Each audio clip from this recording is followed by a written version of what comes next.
What's up, y'all? Another Sabbath day Torah reading, Genesis 44.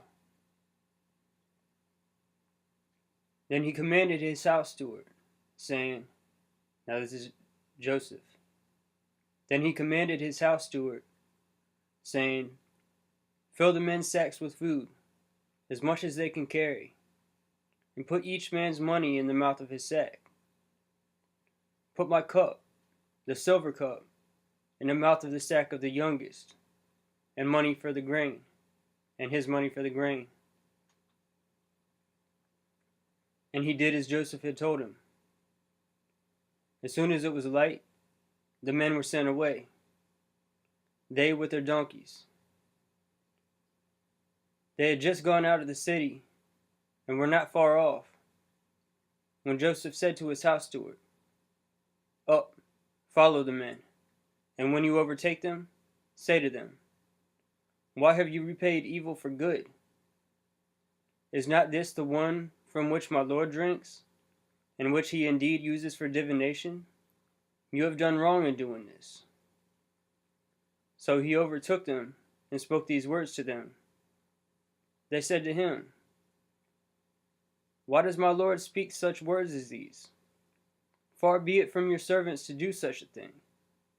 Behold, the money which we found in the mouth of our sacks, we have brought back to you from the land of Canaan.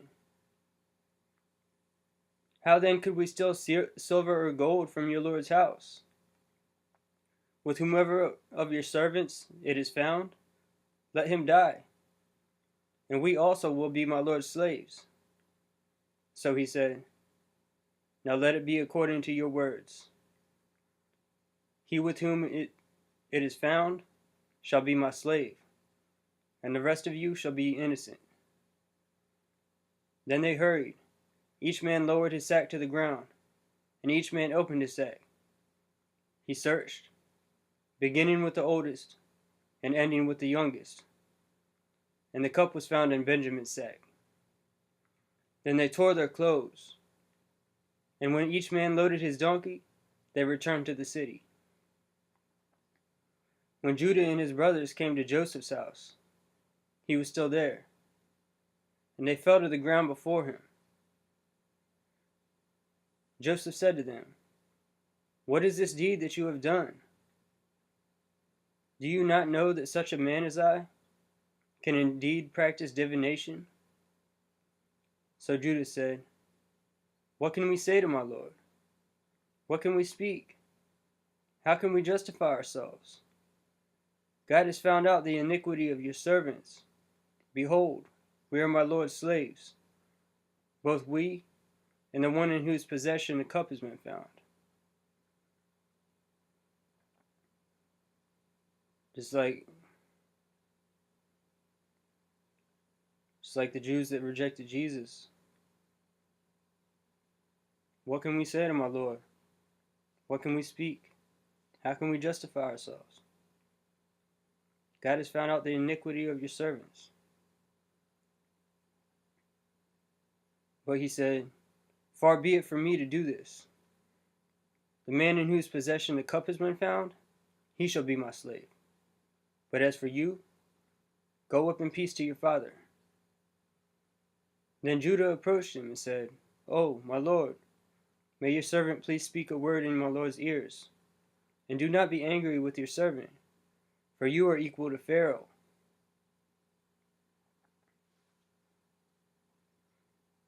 It's like Judah, the Jews, recognizing the Messiah as equal with God, because Jesus is God. My Lord asked his servants, saying, have you a father or a brother? We said to my Lord, we have an old father, and a little child of his old age. Now his brother is dead. They're speaking of Joseph. They didn't realize they were speaking to Joseph.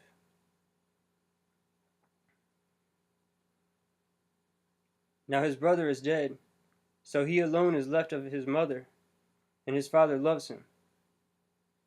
Then you said to your servants, Bring him down to me, that I may set my eyes on him.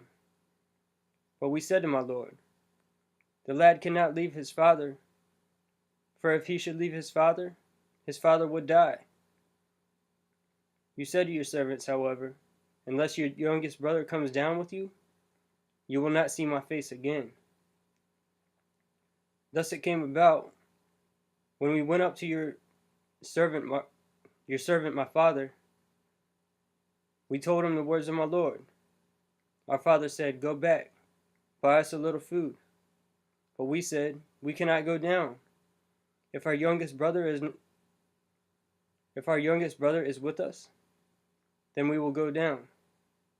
For we cannot see the man's face unless our youngest brother is with us. Your servant my father said to us, you know that my wife bore me 2 sons. The one went out from me, and I said, surely he is torn in pieces, and I have not seen him since. It's almost like a representation of Israel, Jacob, Israel, the 2 sons, the house of Israel and the house of Judah.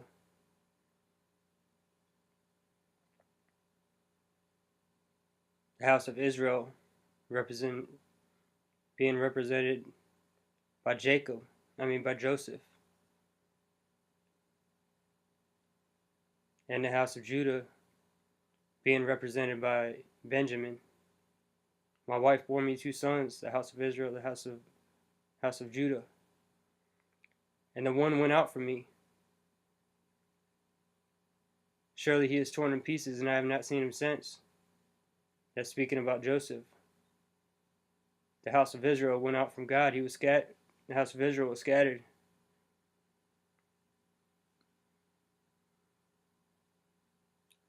If you take this one also from me, and harm befalls him, you will bring my gray hair down to Sheol in sorrow.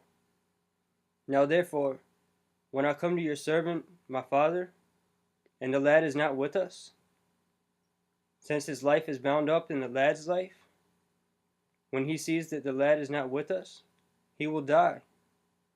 Thus your servants will bring the gray hair of your servant our father down to Sheol in sorrow.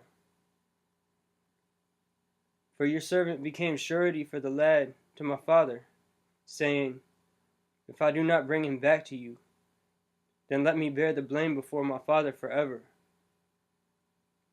Now therefore, please let your servant remain instead of the lad, a slave to my lord. And let the lad, Benjamin, go up with his brothers. For how shall I go up to my father if the lad is not with me? For fear that I shall see the evil that would overtake my father. Hate to stop at this point, but that's the end of Genesis 44. May God bless you guys.